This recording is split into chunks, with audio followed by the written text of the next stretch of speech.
Marcin Lewandowski, representing Binance. We have Kamil Jarzombek. Kamil is a known investor and KOL, as you know him. Svetlana at Kraken. And Jakub, Bojan, representing Soil. They're all here. Take your seats. Hi, hello, guys. I hope you're doing very good.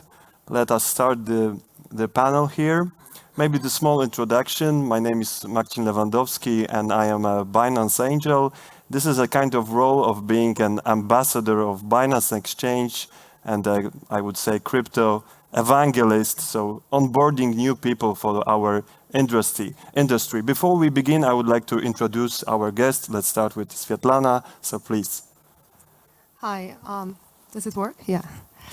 My name is Svetlana, and I'm Institutional Relations Solution Manager for Kraken.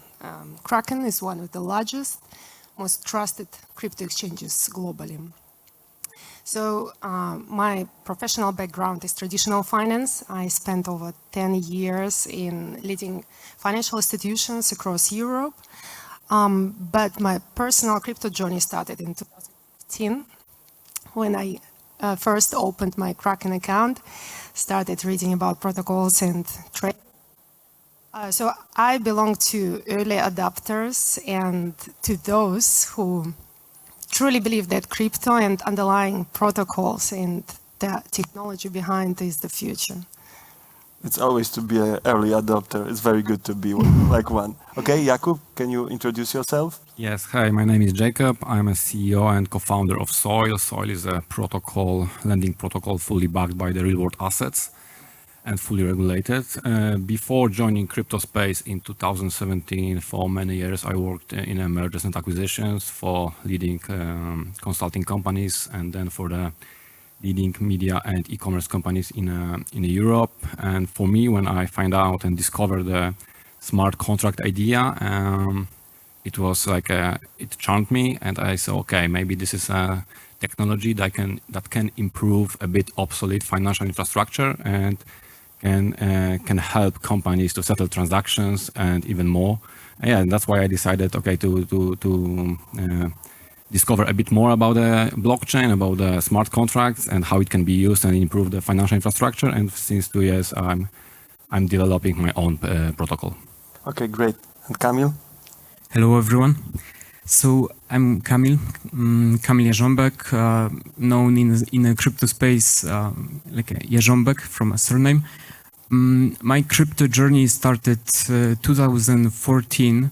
And since that time, I remember that I always try to find new narratives, new trends on the market. And I'm happy to be in this panel because real-world asset right now is like a hot topic. During the last few months, I was in different kind of conference, Solana, Binance, and I get to the point where I see that real-world asset could be this next trend, and investors, speculators right now seeing this like an opportunity, but it's not so simple. And I think that today we will talk about it like in details. It's great. I would like to divide our speech on, let's say, regulational side, speculation side, and what would be the, let's say, future of real-world assets. So we try to do it as best as possible. So the first question, tokenization and real-world assets, this is the very hot topic.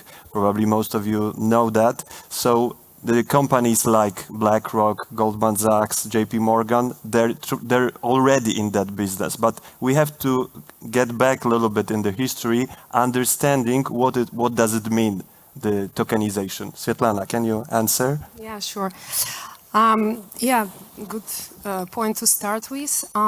So tokenized real-world assets are basically digital tokens, which represent the ownership of real-world assets, such as real estate. We were just hearing that. Gold, like commodities, basically, art. Well, those assets are divided into pieces, into units, and they are tokenized by, the digital token, they represent each unit, and then they placed on chain, on the blockchain. those tokens are traded on decentralized exchanges, on other financial platforms. What it does basically, it bridges DeFi with off-chain assets.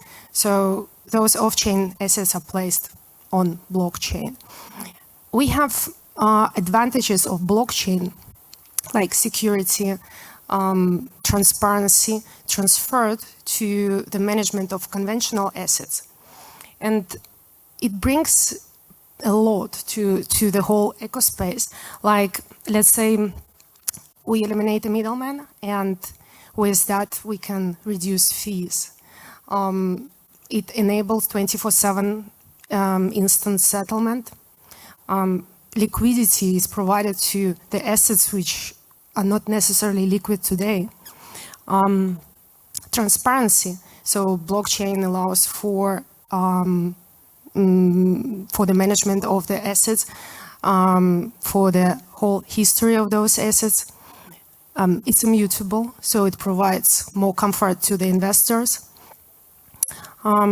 Yeah. Okay, great. Jakub, can you tell us about your perspective about tokenization and how it works? So for me, it's tokenization allows and opens opportunity to provide the liquidity for the assets that were illiquid before. So you can tokenize, for example, piece of art. Yeah? And let's have an example that we divide Mona Lisa piece of art, and everyone can be a part of it. And when the price of the painting goes up, you can simply benefit from it. Yeah? And even if you've got some part, you can sell this part and buy another one. Yeah. So this is this piece of art is liquid. So ownership of this or stake in this piece of art is liquid. The same you can do, I don't know, with the cars, with the real estate, and so on, so on. So real world assets are simply allows when you tokenize them, you allow make them liquid. Yeah. So sure. So that's the main opportunity, and also it simply allows everyone to join this kind of investment, because it's simply the barriers that before, if you want to, I don't know, invest in a art, yeah. So you've got or be participants, let's say, in the VC fund. So you need to, there is some minimal ticket, let's say, yeah.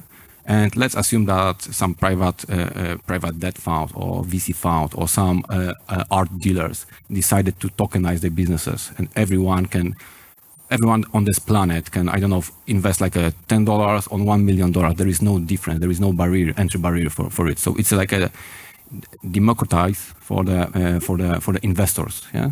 So that's what the tokenization do. Yeah? And as Svetlana said, it's a market open 24/7. Yeah. So it's completely liquid. So that's the all benefits that tokenization open to the assets, to real world assets.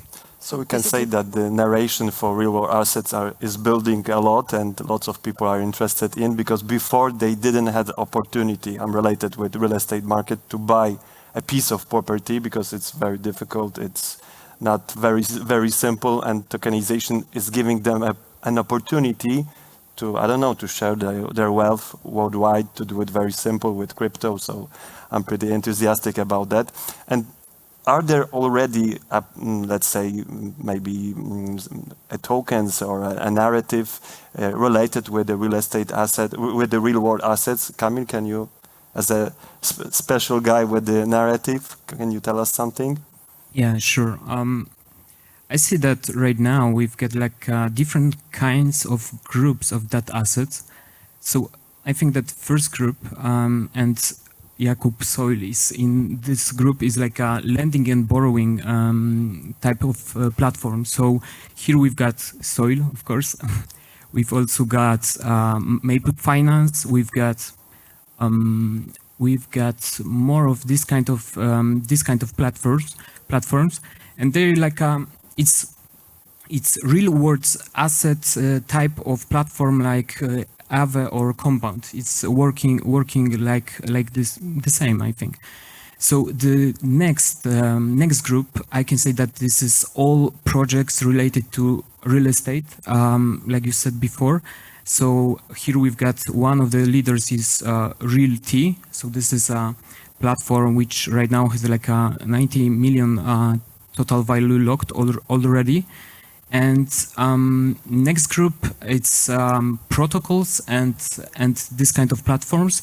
And I think that this kind of group is the most speculative one. So a lot of speculation, a lot of investor who is looking for big bets in real world asset ecosystem, looking for this type of investment. And protocols from a few months, you're probably aware that Chainlink created or announced something like the technology which is called CCIP. It's like a technology which was created with Swift cooperation, so it's pretty huge.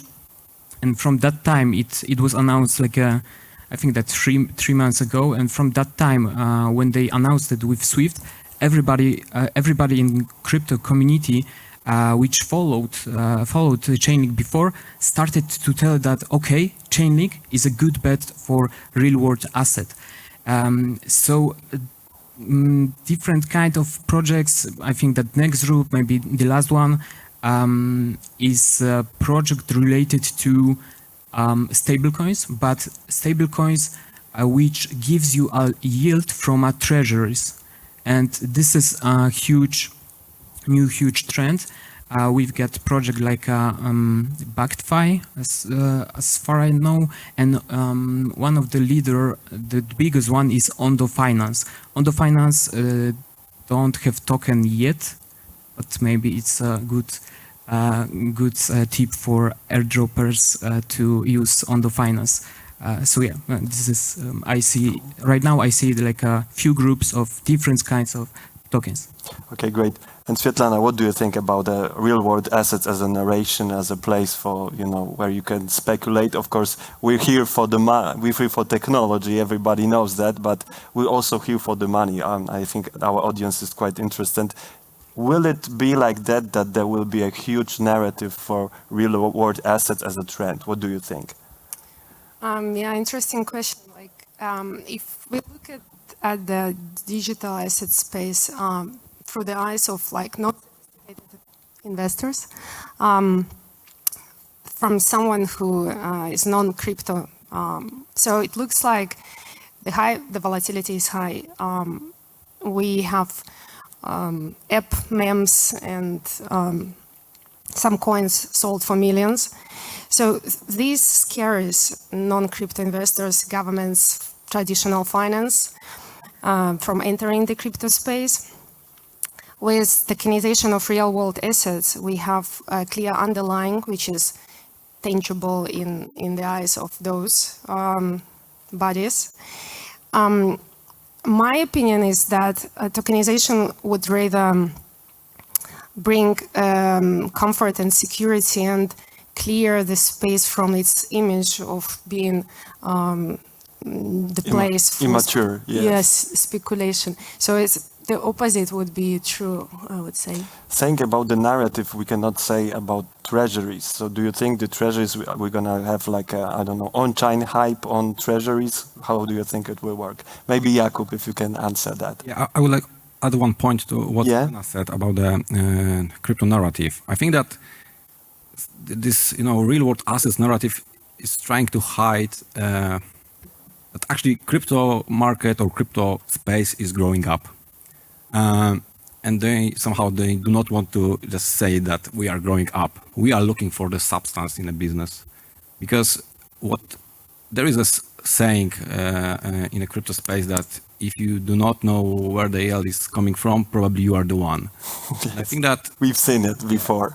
For sure. And I think that the real world asset is a kind of answer for the tangible yield.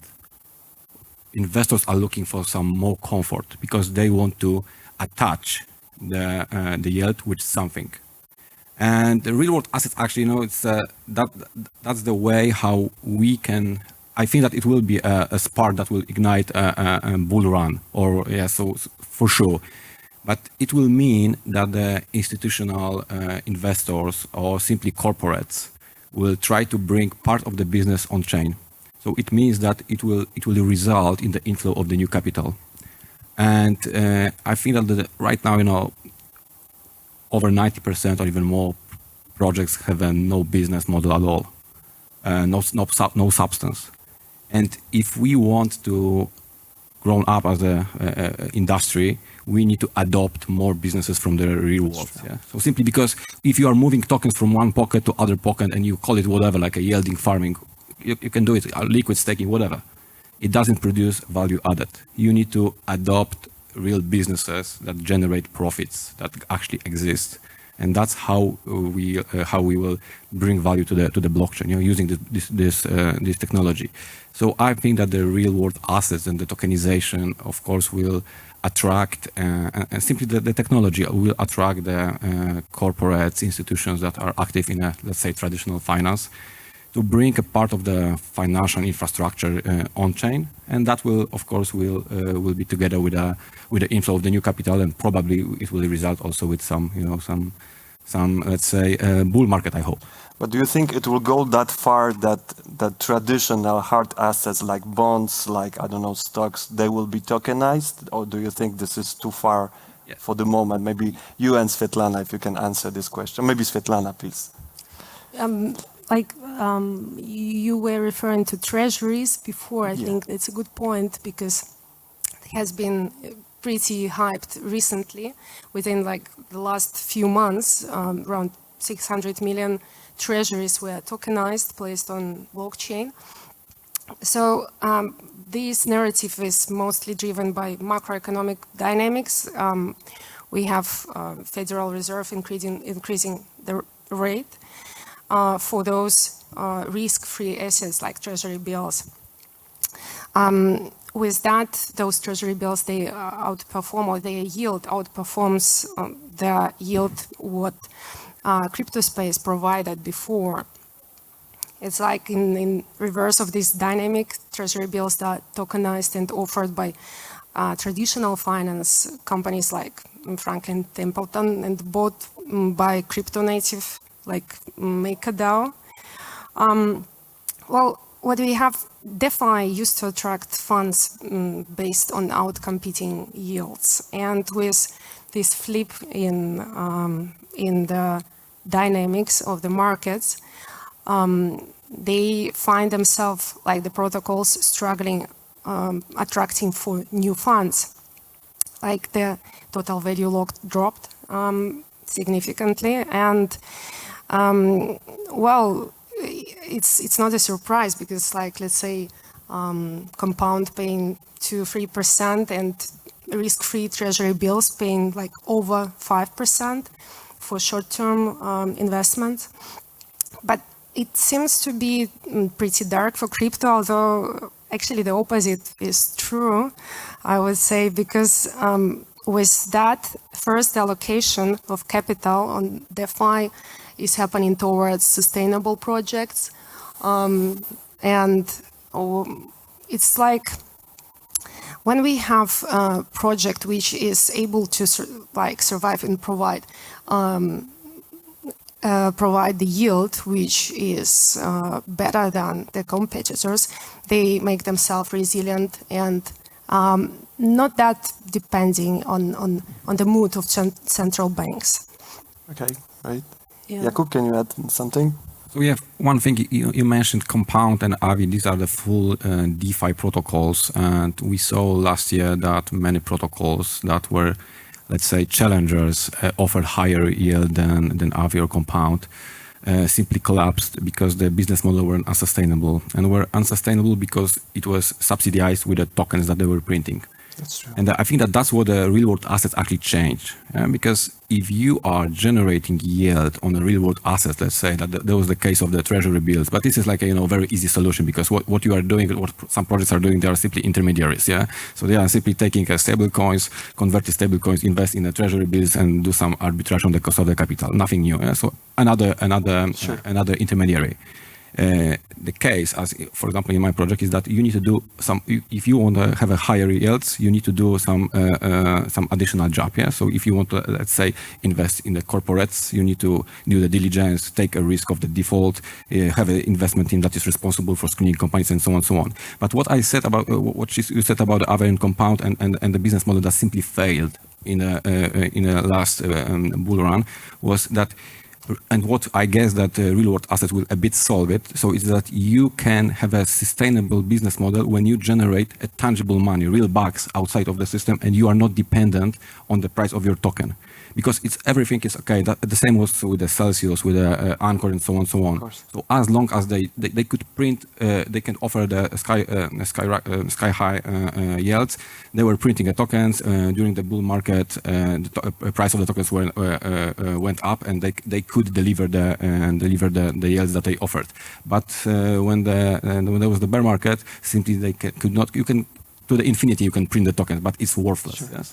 And when you generate the yield backed on the real world asset, let's say on the treasury bills, corporate debt, and so on, you are not dependent on the price of the token. So that's how you've got a fixed and stable cash inflow, and then you can deliver to your customers. So that's the difference between the business model that failed in the last bull run. And I hope that the new narrative will solve the problem, and the investors, crypto investors that are investing in, let's say, some lending protocols and so on, will have a more comfort and will be more secure. I'm thinking only if for the traditional, if we can say like that, investors in crypto would be interested in that kind of narrative, because we can say that it's mostly the traditional, let's say, corporate money, and I'm thinking about the individuals. So Kamil, can you tell me, do you see I don't know, maybe a project or a protocol that you are very bullish on, and you think that maybe it's gonna be like a game changer for the market? I will answer that question. Okay, it's not a financial advice. Okay, let's look into Binance right now. I just want to add one more thing to what Jakub said and what you mentioned. I think that crypto people will care about this real world assets things when they will get enough liquidity, because at the end, when I see every aspect of a crypto space, it's all about liquidity. And even I was talking with we have talked with Jakub about the liquidity in real world asset space, and this is crucial. And to answer your question, I think that the biggest opportunity in terms of investing the things that connected to real world assets are protocols that connect private and public blockchains in a simple way. And I think that we almost there. Like I mentioned before, Chainlink with CCIP, I think that it could be game changer in terms of communication between private and public. And even that was maybe 1 month ago, one of the biggest Australian bank created first tokenization on top of CCIP with Chainlink. They tokenized carbon credits and something else, and they already did it. It's working. And a few weeks ago, we have announcement from JP Morgan that they also have like a experimental program with Avalanche, with Axelar from the Axelar. It's like a protocol for intercommunication. Right now, they are on top of Cosmos, so they are responsible for getting a liquidity from Ethereum to Cosmos, and they're like a crucial part for Cosmos ecosystem right now. So they are together with Avalanche doing some nice things, and JP Morgan, of course, they are still doing nice things in terms of real world asset and experiments. So if I bet on a real world asset, I'm betting on protocols, because this is a technology that could drive this emotion from crypto investors, speculators, and degens, I think. So yeah, so it's not a token, it's a protocol. But It sounds very good, very smooth. And what about the hurdles and challenges for the real-world assets? So, Svetlana, what do you think? Do we have ones, or it's very simple to do? Hurdles, yeah, sure. Well, regulatory hurdles, I would say, still requires proper framework for traditional institutional clients coming into space. Yeah. I think that, that real-world assets are not, it's not like a safe haven that solves all the problem that, right now we've got a 100% security. Yeah? So I don't know because everyone is saying that real-world asset is a new narrative, but let's say I think that one of the biggest projects that are fully based on the real-world assets is Circle and USDC, because they are simply tokenizing dollars. Yeah? And part of the dollars, the reserves are they invested in a treasury bills. But to be liquid, to keep the liquidity, they kept something around 8% in a bank account. And what we saw in March, when there was a problem with the Silicon Valley Bank, the probability that there was a DPEG of 8%. This is the number was equal to the funds that they kept on a bank account. So it means that okay, they are generating yields based on real-world assets. They tokenize real-world assets, but the real-world assets still there is a risk. If you will tokenize, let's say, as I said, Mona Lisa, there is a risk that someone will steal this. Still, yeah. You need to, even if someone is still the painting, okay, you get an insurance. Someone needs to take care of this insurance and then crystallize this insurance into the money to repay to the investors. Yeah. So it's not like a antidote for every problems in the crypto space. The other thing is that, let's say, real estate. I think that this is one of the biggest challenges for the real estate, that you can tokenize the real estate, but what actually the token represents. Because there is not like a direct ownership. So you cannot go and exchange one token for 1 square meter. Yes. So that's the problem.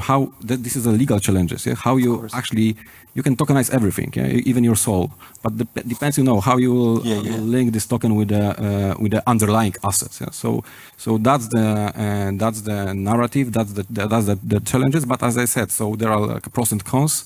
For sure, this is a great opportunity to make some assets liquid that were not liquid before. But still, there is a lot of do and a lot of things. I guess that the regulatory case is the most crucial part. You have to simply link the ownership with the what do you think the future would look like? Everything is gonna be tokenized, or are we gonna stay in the same shape like right now? What do you think, Kamil?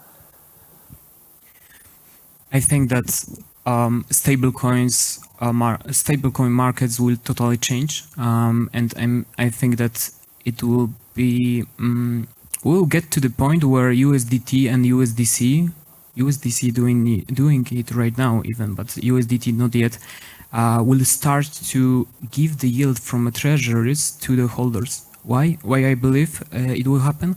Because even right now, new projects appear on the market and they are doing it. And right now, okay, they are at the early stage, but probably it will happen because the market will totally change in a few next years. Next thing, I believe what will happen, like I said before, I think that cross-chain communication between public blockchains, private blockchains are going to be one of the most important part of this narrative. And I believe it will happen because I'm not sure that banks, huge companies will deploy their own asset on a public blockchain. I believe that they will do it on a private one.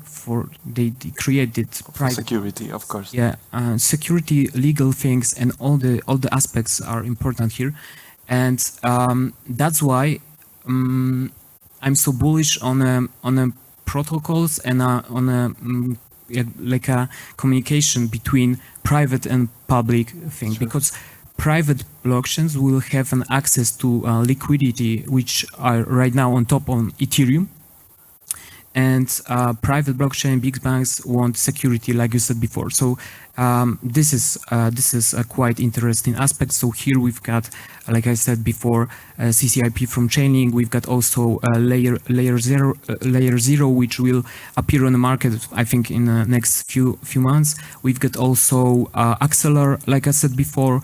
We've got different kind of projects which are right now on early stage, but I see that it's going to be a crucial part of this whole trend. Maybe I have to ask Svetlana because we're almost out of time. So Svetlana, what do you think? Okay, I will be sure. So I think the whole area is primed for growth. There is a projection that the market will reach like 16 trillions by 2030. So I think it creates great opportunities and diversification potential for like not just crypto forex, but also for traditional finance and retail alike. Yeah, one last thing.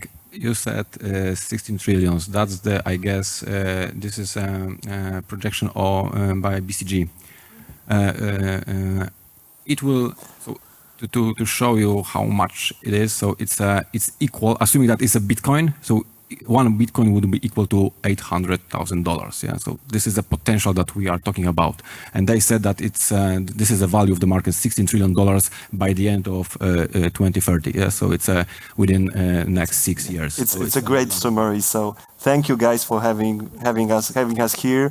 So may the bull market be with you. Thank you again. I hope it was very interesting for you. Thank you. Thank you. Svetlana, Kamil, Marcin, Jakub, thank you so very much for this discussion.